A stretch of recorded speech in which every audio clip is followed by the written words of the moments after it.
The art of keeping warm. How the Amish master winter heating in their barns. Now, when the grip of ice tightens around winter, most of us turn instinctively to the thermostat. However, the Amish, who are not equipped with these modern heating systems, face a challenge altogether unique for winter. Their solution lies within ingenious barn design, available natural resources, and time-tested techniques that warm their massive barns amid the bone-chilling winters of Pennsylvania. All the more astonishingly, the same techniques might teach us something or two about heating efficiency. Why the barn is so important. The barn is the heart of any farm, especially an Amish one. It is where life happens, where work gets done, and most importantly, where animals make their home during the bitter winter months. When temperatures plummet below freezing, maintaining proper barn heat becomes as critical as making sure your morning coffee is hot. And trust me, both are essential for starting the day right. The importance of keeping animals warm. Let's talk for a moment about animals. Many Amish farms are dotted with dairy cows, which are surprisingly sensitive to cold temperatures. Once it falls below 40 degrees Fahrenheit, these cows begin allocating much more energy towards staying warm rather than producing milk. Recent agricultural studies have indicated that the allocation of milk production can fall as much as 8% when temperatures fall below this threshold. For an Amish farmer who depends on dairy income, that's like watching dollar bills float away with every cold breeze. But it is not just about milk production. Young calves and newborn livestock are the most susceptible to cold stress. These babies require temperatures between 50 and 70 degrees Fahrenheit to thrive in their first few weeks of life.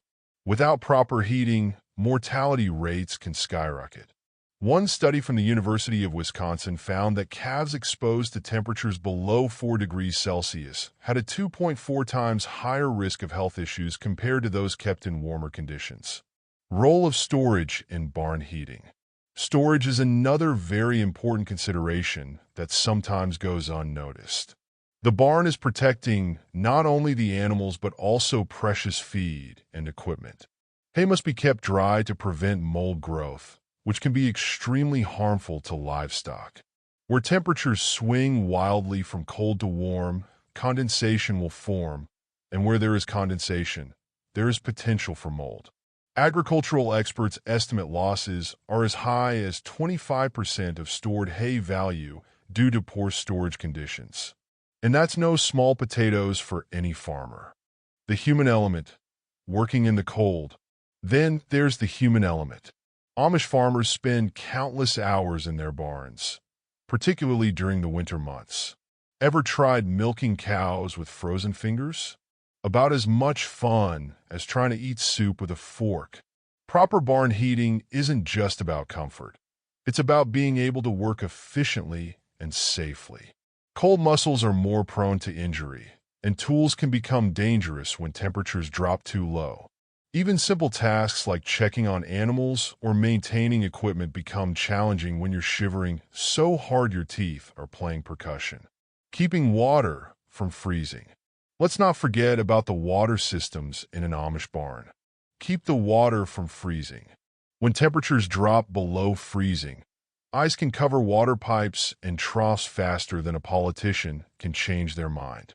Animals need access to fresh water at all times, and one dairy cow alone will drink up to 30 to 50 gallons a day. Good luck drinking all that in a whole month. Without adequate heating, farmers may wake up to have to break the ice several times a day, or pipes break, which isn't much more fun than sitting in a cold, dark office during a blackout while getting a root canal. The difference between wild and domesticated animals. Some people might comment, animals have endured cold temperatures for thousands of years in the wild. Yes, but that's a world of difference between a wild animal and domesticated farm stock. Livestock are bred to specialize in producing something like milk or rapid growth, which they do at a cost to cold hardiness. It's almost like expecting a Chihuahua to be able to thrive in the Arctic because wolves are. Not the same ball game. Amish barn design, the masterpiece of insulation. you can always talk about something keeping things warm. The Amish have perfected the art of barn design over generations, making buildings that hold warmth better than any of the modern designs. The barns are architectural marvels, managing to stay warm without a single electrical outlet in them. And if modern barns are constructed mainly to go quickly and inexpensively, then for the Amish, they should be constructed from the accumulated knowledge of the years. Each beam and board has a job to defeat the winter cold. The secret in the walls. The secret resides in the walls. And men, they must be special because traditional Amish barn walls come in as big as 45 centimeters, nigh twice of what is normal in many barns of contemporary construction. These aren't your average 2x4 deals. Think solid wooden beams that can have a lumberjack whistling in appreciation. The thickness here serves two purposes: structural integrity and natural insulation. What has an R value? That fancy talk for how well it insulates, of about 1.4 per inch of thickness, so these walls pack some serious thermal punch.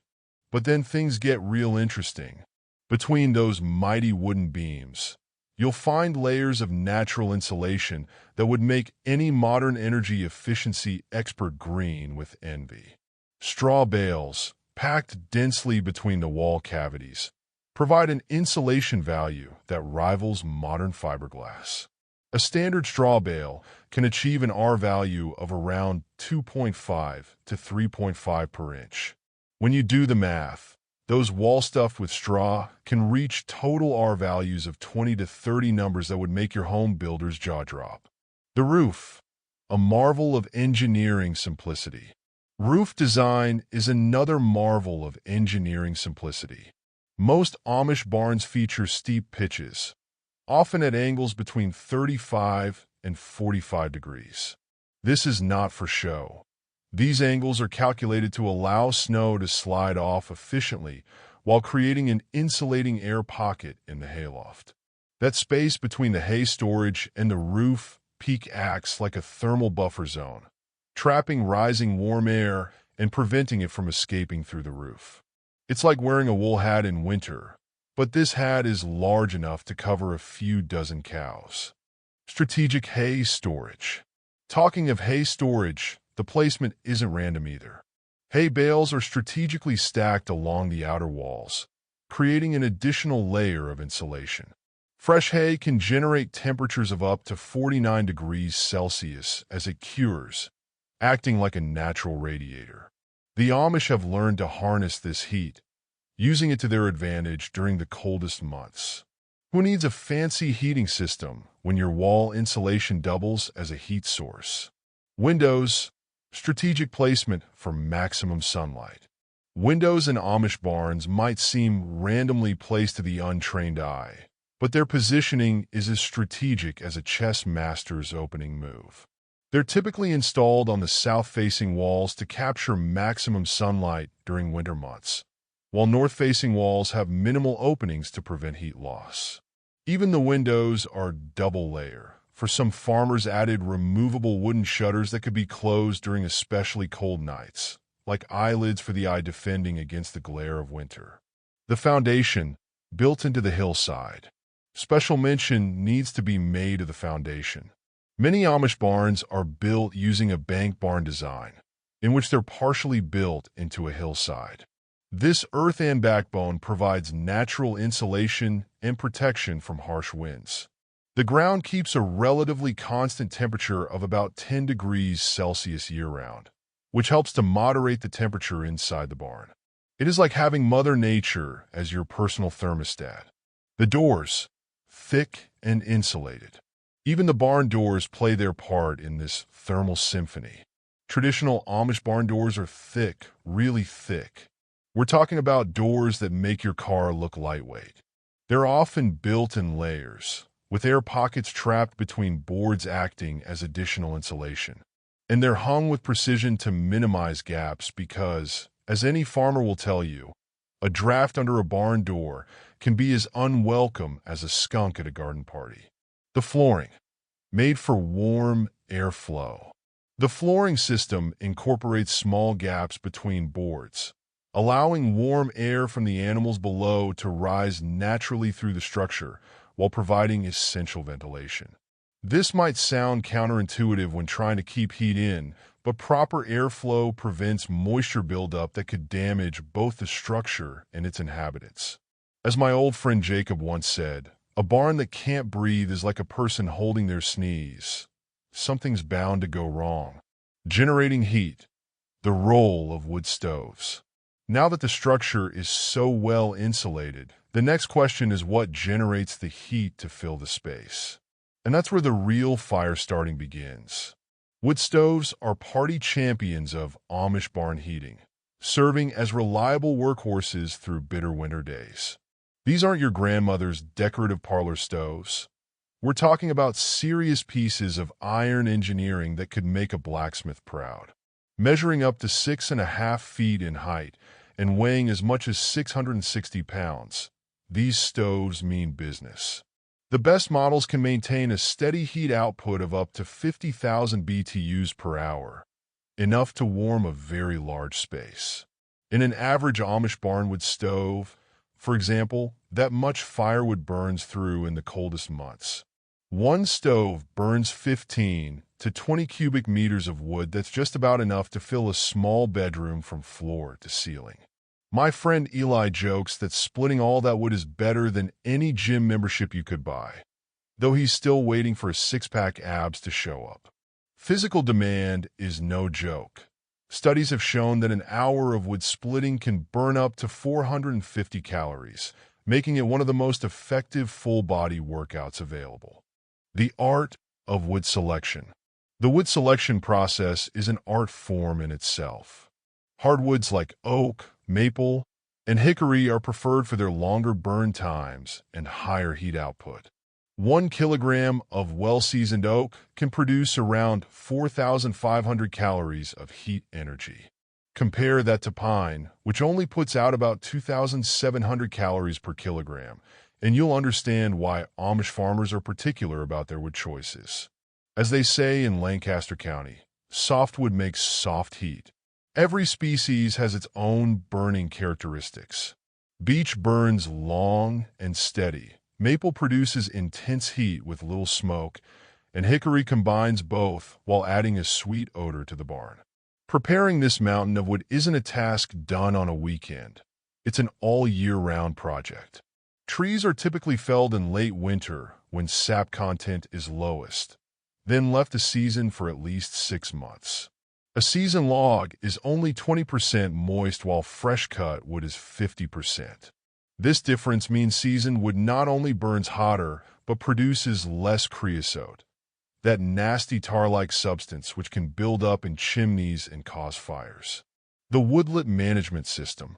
The woodlot management system many Amish families use is simply brilliant.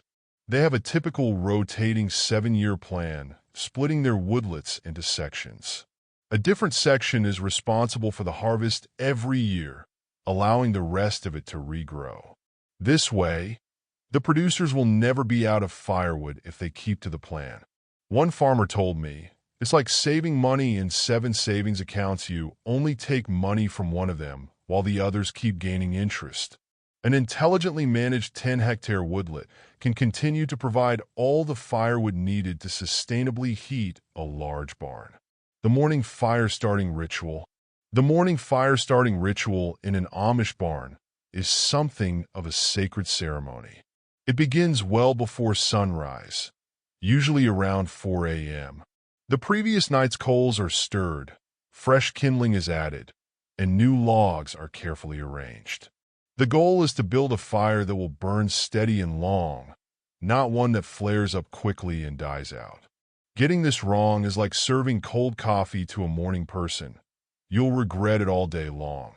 The technique involves creating a base of coals, adding small splits of hardwood, and gradually building up to larger pieces that will burn for hours. Most barns feature multiple stoves strategically placed throughout the structure. The main stable area might have 2 or 3 larger stoves, while smaller ones might be positioned in milk houses or workshop areas. These stoves aren't placed haphazardly. They're positioned to create convection currents that help distribute heat throughout the building. It's like conducting an orchestra, where every stove plays its part in the symphony of warmth. Maintaining the stoves. These stoves require constant attention for their maintenance. Ashes need to be removed daily, which isn't as simple as it sounds when you're dealing with multiple stoves burning through the night. These ashes don't go to waste, though. They're often spread on icy walkways for traction or added to garden soil for their mineral content. Some farmers even mix them with animal feed in small quantities as a mineral supplement. Recent agricultural studies have found that wood ash can contain as much as 25% calcium carbonate, so it is a great soil amendment for acidic soils. The stovepipes and chimneys also require regular cleaning. Creosote buildup is monitored monthly during the heavy use periods, and chimneys are generally cleaned 3 to 4 times during the heating season. One farmer remarked that you can tell it is time to clean the chimney when the barn swallows start complaining about their soot nests. Not sure if I caught him being funny on this. A clean chimney is safe and efficient. Creosote buildup of a single millimeter may reduce the transfer of heat by as much as 40%. Supplementary heating, propane and kerosene heaters. But sometimes, when mercury really takes a nosedive or when there is an especially vulnerable group of animals, wood heat alone just isn't enough. And that's where gas-powered solutions enter the picture.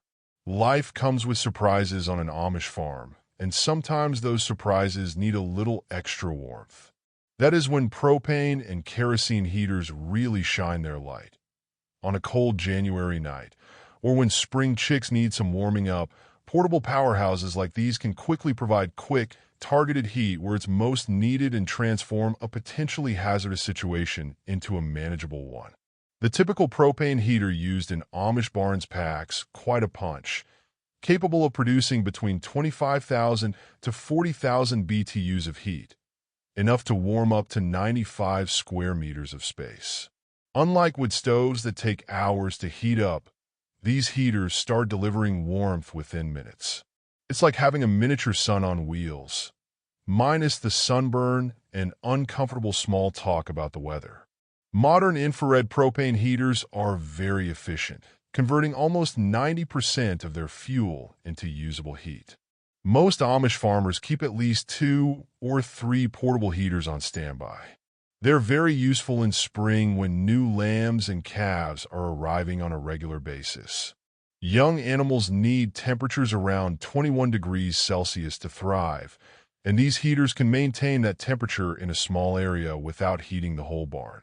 An average newborn calf pen might use about 1 kilogram of propane per day during cold snaps.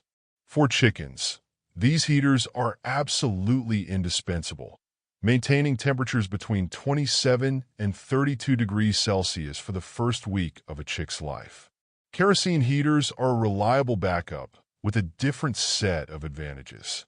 They cost less to operate than propane, running at around 20 cents an hour compared to propane's 35 cents. No worries. One kerosene heater is good for up to 12 hours on just 4 liters of fuel. The downside is that they must be refilled more often, and its odor is strong enough that some animals and certain farmers will not appreciate. One farmer noted, "It stinks like your uncle's old tractor decided to take up perfume making." Safety features in modern gas heaters. Those new-age gas heaters are quite safe these days. Most of them come with tip-over switches that automatically cut off the fuel supply if the heater falls or gets tipped over. A very convenient feature when calves are curious and view everything new as a good scratching post to lean against. Oxygen depletion sensors also help prevent the heater from using up too much oxygen in enclosed spaces, though Amish farmers are careful to maintain proper ventilation anyway. The latest models even include carbon monoxide detectors that shut down the unit if dangerous levels are detected. The cost of running gas heaters. The cost of running these heaters might surprise you. A typical farmer might spend between $75 and $100 per month for fuel during peak usage. That's less than what many Americans pay to heat their homes. Although most Americans aren't heating their homes with wood stoves either. The real savers are to be found in the strategic application of these heaters, using them only when and where they're most needed. Some farmers have worked out detailed schedules for moving heaters around on the different areas of the property throughout the day to coincide with the greatest needs of the animals at different times. Maintenance of gas heaters. Maintenance is simple yet vital. Fuel lines must be regularly checked for cracks or damage, burners cleaned to avoid carbon buildup, and thermocouples occasionally replaced. Most Amish farmers have become masters of these simple repairs, though, as my friend Samuel says, if you can't fix it with baling wire or WD-40, you probably shouldn't be fixing it at all. Regular maintenance typically includes weekly cleaning of fuel filters, monthly inspection of all gas connections, and seasonal deep cleaning of the entire unit. Storage tanks for propane and kerosene. Storage tanks for propane and kerosene have to be looked after separately. Most farms of the Amish operate several medium-sized propane tanks, which weigh about 100 kilograms each, kept in a safe distance from the barn. These tanks are often painted white or silver so that sunlight does not produce pressure buildups during summer months. While a well-kept tank can last even up to 20 years or more, inspections are carried out annually on any signs of rust or damage. The storage area is, as a rule, surrounded by a protective fence and features clear warning sign safety first, even on an Amish farm. Coal stoves, the powerhouse of barn heating. While these gas-powered solutions provide only occasional supplemental heat, those black diamonds are waiting in line to show what real warmth is all about. Black rocks aren't exactly exciting, but for many Amish farmers, coal stoves have revolutionized the heating of barns, especially in areas where coal is plentiful. These powerhouses can maintain steady temperatures for hours with little attention, a godsend for farmers who'd rather not wake up every 2 hours to feed a wood stove during cold snaps. The numbers tell the story. It produces the same amount of heat from 1 ton of coal as 1.5 or 2 cords of wood. That would be 30% more heat per kilogram compared to its wood counterpart. A single load of quality anthracite coal can burn for up to 8 to 12 hours steadily, maintaining temperatures between 15 and 25 degrees Celsius throughout the barn. As my Amish friend Levi says, coal is like that reliable worker who shows up early, works hard, and never complains about overtime.